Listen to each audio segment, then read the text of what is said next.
And we're back to learning Affinity in the year day 14. Let us create another flag, this time with a circle. First up, we use the rectangle tool. You can right click here in this box, select it, then left click drag. And we'll use 3000 pixels for width and 1800 for height.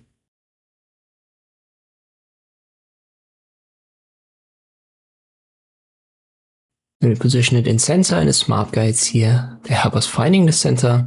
And if you can't see the transform option, by the way, go to Window, General, left click on it, and it should pop up. We also need the color menu, so make sure that you can see that as well. And here we want to drag the inner circle towards the white corner. That way we've fixed our fill color to white, and we give it a black stroke. Click on the stroke weight, and then use, for example, the arrow keys. Let's say I make it 2 points.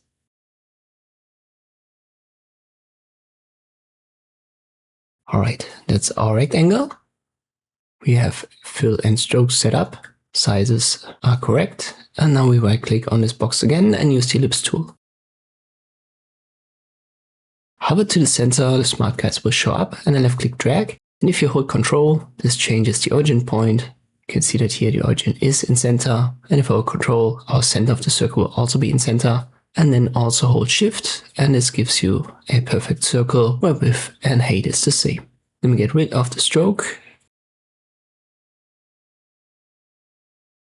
And for the fill we want to use red, but a darker red. So I'm gonna drag the circle around, first up to red, and then the inner circle a little bit towards the black area.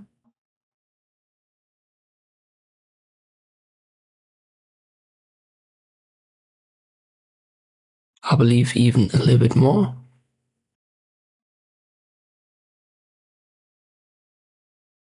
And maybe up to here. Also with an height, I adjust it to 1300, but I have to do that for width and height to still have a perfect circle. And afterwards you have to reposition it a little bit to find the center once more. As always with these example videos, try it out yourself.